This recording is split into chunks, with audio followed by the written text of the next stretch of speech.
이 시간 사도신경으로 우리의 신앙을 고백하심으로 26일 화요일 새벽 예배를 하나님께 드리도록 하겠습니다. 전능하사 천지를 만드신 하나님 아버지를 내가 믿사오며 그 외아들 우리 주 예수 그리스도를 믿사오니 이는 성령으로 잉태하사 동정녀 마리아에게 나시고 본디오 빌라도에게 고난을 받으사 십자가에 못 박혀 죽으시고 장사한 지 사흘 만에 죽은 자 가운데서 다시 살아나시며 하늘에 오르사 전능하신 하나님 우편에 앉아 계시다가 저리로서 산 자와 죽은 자를 심판하러 오시리라. 성령을 믿사오며 거룩한 공회와 성도가 서로 교통하는 것과 죄를 사하여 주시는 것과 몸이 다시 사는 것과 영원히 사는 것을 믿사옵나이다. 아멘. 이 시간 찬송가 204장 주의 말씀 듣고서 함께 찬송하도록 하겠습니다. 찬송가 204장입니다.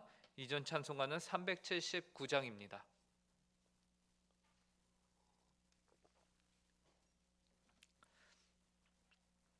찬송가 204장 함께 찬송하도록 하겠습니다.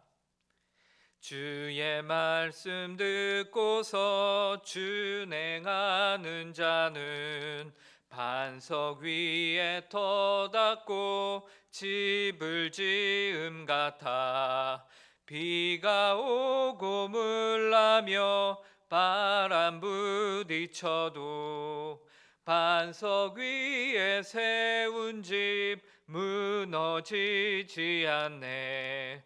잘 짓고 잘 짓세 우리 집 잘 짓세 만세 반석 위에다 우리 집 잘 짓세 주의 말씀 듣고서 행치 않는 자는 모래 위에 터닫고 집을 지음 같아 비가 오고 물나며 바람 부딪힐 때 모래 위에 세운 집 크게 무너지네.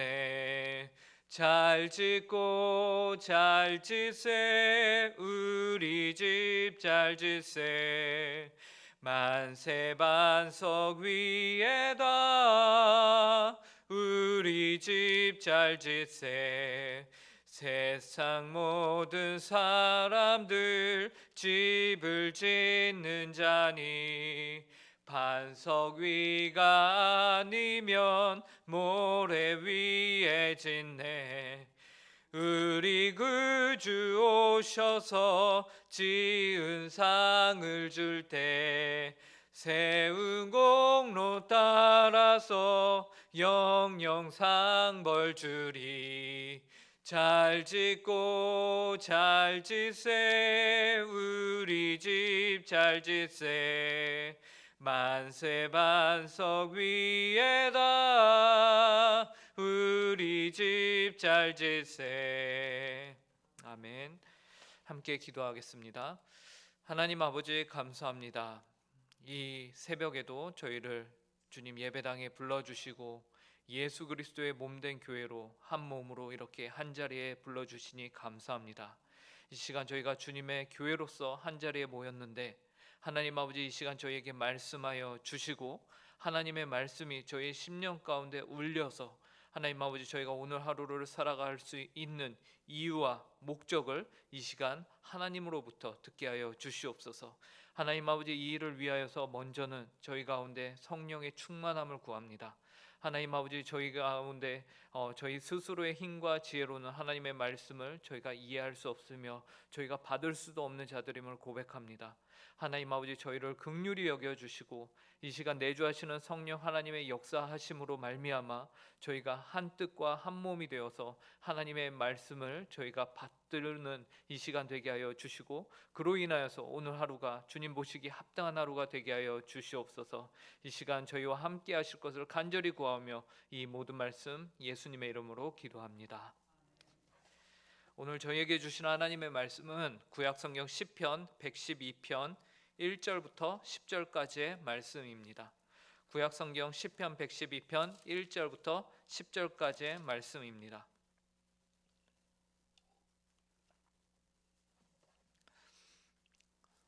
이 시간 저에게 주시는 하나님의 말씀입니다. 하나님의 말씀을 들으시기 바랍니다. 할렐루야. 여호와를 경외하며 그의 계명을 크게 즐거워하는 자는 복이 있도다. 그의 후손이 땅에서 강성하며 정직한 자들의 후손에게 복이 있으리로다. 부와 재물이 그의 집에 있으며 그의 공의가 영구히 서 있으리로다. 정직한 자들에게는 흑암 중에 빛이 일어나나니 그는 자비롭고 긍휼이 많으며 의로운 이로다. 은혜를 베풀며 꾸어주는 자는 잘 되나니 그 일을 정의로 행하리로다. 그는 영원히 흔들리지 아니하며 의인은 영원히 기억되리로다. 그는 흉한 소문을 두려워하지 아니하며 여호와를 의뢰하고 그의 마음을 굳게 정하였도다. 그의 마음이 견고하여 두려워하지 아니할 것이라. 그의 대적들이 받는 보응을 마침내 보리로다. 그가 재물을 흩어 빈궁한 자들에게 주었으니 그의 의의가 영구히 있고 그의 뿔이 영광 중에 들리리로다. 악인은 이를 보고 한탄하여 이를 갈면서 소멸되리니 악인들의 욕망은 사라지리로다. 아멘. 오늘 우리가 읽은 시편 112편은 참으로 하나님을 모시는 이들에게 둘도 없는 위로의 말씀, 약속의 말씀이 되는 시편입니다. 그 이유는 하나님을 잘 섬기면 복을 받게 된다라는 약속을 우리에게 해주고 있기 때문이죠. 1절에서는 다음과 같이 시작합니다. 할렐루야. 여호와를 경외하며 그의 계명을 크게 즐거워하는 자는 복이 있도다. 시편 기자는 할렐루야라고 하나님을 찬양하면서 시작을 합니다. 그러면서 하나님이 찬양을 받으시기에 합당하신 분이심을 먼저 선포하면서 그 이유가 여호와를 경외하며 그의 계명을 크게 즐거워하는 자에게는 복이 있을 것이기 때문이다라고 말하고 있습니다. 그렇습니다. 여호와를 경외하는 자에게는 복이 있습니다. 이 세상에 복 받기를 싫어하는 사람은 그런 사람은 없을 것입니다. 심지어 교회를 안 다니는 사람들도요, 예수 믿으세요 하면은 눈살을 찌푸리더라도 예수 믿고 복 받으세요 하면은 감사합니다 라고 대답하는 것을 보게 됩니다. 이처럼 복은 신앙의 유무를 떠나서 모든 사람들이 받고 싶어하는 것이 바로 복입니다. 그런데 오늘 본문은 여호와를 경외하는 자가 복이 있다라면서 우리에게 말씀하고 있는 거예요. 그렇다면 여호와를 경외하는 것이 무엇인가? 여호와를 경외한다는 것은 그분의 계명을 지키되 억지로 지키는 것이 아니라 크게 즐거워하면서 지키는 것입니다. 경외라는 말은 두려워하는 마음과 동시에 사랑하는 마음이 같이 있는 것을 우리는 잘 압니다. 그래서 두려움으로 그의 계명, 하나님의 계명 말씀들을 지키되 그것을 억지로 지키는 것이 아니라 자원하는 마음으로 즐거워하면서 기뻐함으로 여호와를 말씀을 지키는 것, 그것이 경외하는 것입니다. 우리가 인생을 살면서 한 가지 깨닫는 것이 있죠. 그것은 무엇입니까? 그것은 자식을 키워도 매 한 가지인데 매로 키운 자식은 즉각적으로 말을 듣고 순종을 하지만 그 순종이 오래가지 않는다는 것입니다. 이것은 제가 보증합니다. 제가 그렇게 살았기 때문이죠. 하지만 사랑으로 키우는 자식은 어떻습니까? 비록 더디기는 하더라도 그 순종함이 즉각적으로 나타나지는 않더라도 한번 그 사랑을 깨닫게 되면은 자신이 행하던 악한 행동에서 돌아서서 꾸준하게 부모의 말에 순종하는 것을 우리가 보게 됩니다. 이와 같습니다. 여호와 하나님을 참으로 경외하는 자는 억지로 그 말씀에 순종하는 것이 아니라 이제는 그 말씀에 순종하는 것이 내게 복이구나, 그것이 너무나도 즐겁구나 라는 마음으로 여호와를 경외하게 되는 것입니다. 어떻게 여호와의 계명을 즐거워할 수 있을까? 자식이 부모의 참 사랑과 그 마음을 깨닫게 될 때 그것이 가능한 것이죠. 이와 같이 우리를 향하신 하나님의 진심 어린 사랑, 즉 자신의 아들 예수 그리스도를 십자가에 내어 주시기까지 우리를 사랑하신 그 사랑을 우리가 제대로 알 때에, 그 사랑은 우리 마음에 늘 간직하며 살 때에 우리는 하나님의 계명을 즐거이 순종할 수 있다라는 것입니다. 그래서 어떻게 보면 우리가 하나님을 경외할 수 있다는 것, 그 자체로 우리에게는 너무나도 감사하고 너무나도 감격스러운 일인데 하나님은 거기에다가 그렇게 순종하는 우리에게 복을 주시겠다라고 말씀하고 계시는 것이죠. 그렇다면 주의 말씀에 순종할 때에 주시는 복들, 어떠한 복들이 있을까요? 본문 112편에는 수많은 종류의 복들이 등장을 합니다. 먼저 2절에서는요, 여호와를 경외함으로 나만 복을 받는 것이 아니라 나의 후손들까지 복을 받게 될 것이다 라고 약속하고 계십니다. 2절을 보시기 바랍니다. 그의 후손이 땅에서 강성하며 정직한 자들의 후손에게 복이 있으리로다. 여호와를 경외하는 자에게는요, 단지 그 당사자에게서 복이 끊기는 것이 아니라 그의 후손들까지도 복을 받는 은혜를 주시겠다라고 약속하십니다. 그 다음 3절에서는 부와 재물에 대한 복도 말씀하세요. 부와 재물이 그의 집에 있으며 그의 공의가 영구히 서 있으리로다. 여호와를 경외하여 그 계명을 따르는 자들에게는 부와 재물이 그의 집에 있을 것이라고 약속하시는데요, 심지어 그의 공의가 영원히 그 가운데 함께 있을 것이다 라고 말씀하고 계세요. 그래서 일시적인 복이 아닌 영원한 복임을 우리에게 말해주고 있는 것이죠. 4절에서는 정직한 자들에게는 흑암 중에 빛이 일어나나니 그는 자비롭고 긍휼이 많으며 의로운 이로다 라고 말씀하시므로 여호와를 경외하는 자들, 즉 정직하게 행하는 자들은 그의 삶에 어두운 때와 사건들이 있을지라도 반드시 힘든 그 삶 가운데 빛이 있게 될 것을 말씀하고 계십니다. 이처럼 믿는 자들은 그의 상황과 환경이 항상 빛일 수만은 없고 반드시 그 가운데 어둠이 있다라고 하지만 그 어둠 가운데 빛을 주님께서 약속하세요. 우리 삶 가운데 어둠이 있을 수밖에 없다. 왜냐하면 이 세상은 하나님을 거스르는 세상이기 때문에 그렇습니다. 그래서 하나님을 거스르는 이 세상 가운데서 하나님의 말씀에 순종하고자 하는 주의 자녀들, 즉 여호와를 경외하는 자들은 이 세상과 부딪힐 수밖에 없으며 이 세상을 거스를 수밖에 없습니다. 그래서 그 삶이 어둠이 그 삶 가운데 있을 수 있는데 그러한 흑암 중에 반드시 빛이 있게 될 것을 주님께서 말씀하고 계십니다. 그리고 그 이유는 그가 자비롭고 긍휼이 많으며 의로운 이이기 때문이 그렇다고 하는데요, 이 말씀은 정직한 자들이 흑암 중에서도 하나님의 성품과 같은 인자와 긍휼과 자비를 잃지 않고 살아간다는 것을 우리에게 말씀해 주죠. 이처럼 흑암 중에도 정직하고 자비롭고 긍휼이 많기를 위해서 우리는 늘 노력해야 할 것입니다.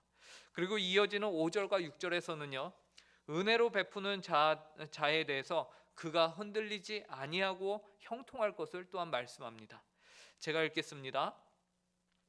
은혜를 베풀며 꾸어주는 자는 잘 되나니 그 일을 정의로 행하리로다. 그는 영원히 흔들리지 아니함이며 의인은 영원히 기억되리로다. 은혜를 베푸는 것과 일을 정의로 행하는 것, 즉 사람들과 하나님 앞에서 의와 공의 모두를 지키며 사는 사람은 잘 되는데요, 어느 정도로 잘 되느냐? 영원히 흔들리지 아니하며 그 의인이 영원히 기억될 것이다 라고 말씀하고 계십니다. 여기에서는 그가 은혜로 행하였으되 라고 하는데, 은혜로 행하였으니 무엇입니까? 그 주변 사람들이 은혜를 받게 되는 것이죠. 은혜를 빚지게 되는 것입니다. 그리고 그 은혜로 인하여서 그에게 감사할 것입니다. 또 하나님 앞에서는 어떻게 행하였습니까? 정직히 행하였다. 늘 하나님을 내 앞에 모시면서 내 마음 중심에 하나님을 모심으로 정직히 행한 것이죠. 그리하여 이러한 자는 영원히 기억될 것이며 결코 흔들리지 아니할 것입니다. 왜냐하면 사람과 하나님 모두 앞에서 의인으로 기억이 되기 때문에 그렇습니다. 그래서 그 다음 7절과 8절에서는요, 이러한 자의 특징이 두려움이 그 가운데 없을 것이다 라고 말해요. 제가 읽겠습니다. 그는 흉한 소문을 두려워하지 아니하며 여호와를 의뢰하고 그의 마음을 굳게 정하였도다.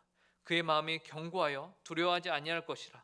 그의 대적들이 받는 보응을 마침내 보리로다. 여러분, 흉한 소문은 누가 두려워합니까? 제가 짧은 인생이지만 살아보니 저 스스로 정직하지 못하고 저 스스로 찔림이 있을 때에 거리낌이 있을 때에 그 주변의 소문과 사람들의 반응에 더더욱 신경을 쓰게 되는 저 자신을 봅니다. 반대로 제가 하나님과 사람들 앞에서 떳떳하고 정직하였을 때는 오히려 그러거나 말거나 라는 자세로 우리가 살아갈 수 있고 의연해지는 것을 발견했습니다. 시편 저자는 여호와를 경외하고 그 계명에 늘 기쁨으로 즐거이 순종하여서 사람들에게는 인자와 자비로 행하는 이는 아무리 흉한 소문이 돌더라도 그것을 두려워하지 않는다라고 말씀하고 있습니다. 오히려 그가 여호와를 의뢰하여 마음을 굳게 정하였다라고 말하고 있죠. 그런데 반대로 그의 대적들은 어떨까요? 그의 대적들에 대해서는 보응을 받게 될 것이라고 8절 하반절에서 말씀하고 계십니다. 이러한 의인과 악인의 차이는요, 그 다음 9절과 10절에서 극명하게 나타납니다. 그가 재물을 흩어 빈궁한 자들에게 주었으니 그의 의가 영구히 있고 그의 뿔이 영광 중에 들리리로다. 악인은 이를 보고 한탄하여 이를 갈면서 소멸되리니 악인들의 욕망은 사라지리로다. 하나님을 경외하여 하나님께 복을 받는 이가 9절에서는 그 받은 복을 어떻게 합니까? 그가 재물을 흩어 빈궁한 자들에게 주었다라고 성경은 말합니다. 그 결과 하나님은 그러한 행위를 인정하셔서 그의 의가 영구히 있고 그의 뿔이 영광 중에 들릴 것이라고 말씀합니다. 여기서 뿔이라는 것은 그 사람의 위엄과 권위를 나타내는 것이거든요. 여기서 우리는 우리가 가진 것들이 무엇을 위해서 존재하는가를 발견하게 됩니다. 이 구절이 뭐 교회에다가 헌금을 다 해라 이런 구절이 아니라 우리가 갖고 있으며 우리가 이 세상을 살아가는 그 목적이 궁극적으로 무엇인가? 그 목적은 흩트는 것입니다. 흩트는 것, 내가 더 모으는 것이 아니라 흩트는 것이 바로 이것의 목적입니다. 하나님께서 우리에게 갖게 하신 그 모든 것들은 결국에는 무엇을 위한 것입니까? 흩어놓기 위해서 있는 것입니다. 의인이며 정직하며 여호와를 경외하는 자는 계속해서 남을 위해서 꾸어주고 은혜를 베푸는 삶을 살았던 것을 우리가 위에서 보았습니다.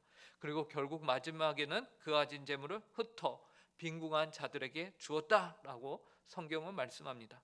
의인은 마지막에 그의 재물을 모으지 않았습니다. 흩어서 빈궁한 자들에게 주었습니다. 반면 악인은 어떨까요?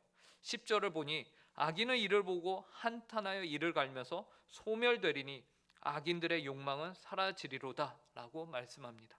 즉 악인들은 그들의 재물을 흩지 않았습니다. 빈궁한 자들에게 주지도 않았습니다. 결국 이들에게는 의인이 받는 영광은커녕 그 삶이 한탄하는 가운데 이를 갈며 소멸하였다라고 말합니다. 아마도 의인보다는 더 많이 가졌을 것입니다. 하지만 그 삶은 후회로 마침표를 찍게 되는 것이죠. 그가 그렇게 죽는 날까지 붙잡고 있던 욕망마저도 성경에서 뭐라고 말하냐면 아무 의미 없이 사라져버린다라고 말하고 있는 것입니다. 이것이 인생인 것이죠. 여러분, 의인 즉 여호와를 경외하는 자는 영원히 영광 가운데 있게 됩니다. 그러나 악인은 그러지 못합니다. 여호와를 경외하는 자는 하나님으로부터 복을 받습니다. 그리고 그 받은 복을 주변을 살리는 일에 사용합니다. 그것이 곧 하나님으로부터 인정을 받아 복을 받게 된다라는 것이죠. 악인은 그러지 못하였습니다. 바라기는 오늘 이 새벽에 여호와 하나님을 경외함으로 이 자리에 나오신 모든 기도의 자리에 나오신 모든 분들에게 시편 112편에 말하는 복이 임하기를 간절히 바랍니다. 함께 기도하겠습니다. 하나님 아버지 감사합니다. 오늘도 저희에게 말씀으로 하나님은 어떤 분이신지를 알려주시고 저희는 그 하나님 앞에서 어떻게 살아가야 하는지를 알려주시니 감사합니다. 하나님 아버지 저희가 주님 앞에서 의인이요 하나님을 경외하여서 주님의 계명을 즐거이 순종하여 하나님께 복받는 인생이 되길 간절히 구합니다. 하나님 아버지 그러나 이러한 삶을 저희 스스로는 살아갈 수 없으며 오직 하나님의 은혜가 아니고서는 저희가 이러한 복을 받을 수 없는 자들임을 또한 고백합니다. 하나님 아버지 그러나 주님께서는 저희를 복 주시기 위해 저희를 주님의 자녀로 불러주시고 주님의 백성 삼아 주신 것을 저희가 믿습니다. 하나님 아버지 이 귀한 진리를 붙들고 오늘 하루를 살아가게 하여 주시옵소서. 하나님 아버지 오늘 하루도 복받는 인생 되게 하여 주시고 또한 그 복이 우리의 자녀손들에게까지 증거되게 하여 주시고 또한 간절히 바라기는 그 복을 흩트는 자들로서 하나님 아버지 앞에서 복된 삶을 살아갈 수 있게 하여 주시옵소서. 하나님 아버지 저희의 오늘 하루의 삶을 통해서 하나님이 홀로 영광 받으실 것을 간절히 구하며 하나님 아버지 주님만을 온전히 바라며 살아가는 저희 모든 성도들 되게 하여 주시옵소서. 하나님 아버지, 특별히 이번 한 주간은 담임 목사님께서 하나님 아버지 내년에 저희 교회를 어떻게 하나님의 뜻에 합당하게 부합하게 이끌어 갈지를 고민하며 기도하며 하나님 아버지 나가 계십니다. 하나님께서 가고 오는 길 지켜주시고 그 가운데서 늘 영육간에 강건할 수 있도록 붙들어 주시고 하나님 아버지 한 주간 주님의 몸된 교회가를 주께서 안전하게 보호하여 주시옵소서. 감사하며 이 모든 말씀 예수님의 이름으로 기도합니다. 하늘에 계신 우리 아버지여, 이름이 거룩히 여김을 받으시오며 나라의 임하옵시며 뜻이 하늘에서 이루어진 것 같이 땅에서도 이루어지이다. 오늘날 우리에게 일용할 양식을 주옵시고 우리가 우리에게 죄 지은 자를 사하여 준 것 같이 우리 죄를 사하여 주옵시고 우리를 시험에 들게 하지 마옵시고 다만 악에서 구하옵소서. 대개 나라와 권세와 영광이 아버지께 영원히 있사옵나이다. 아멘.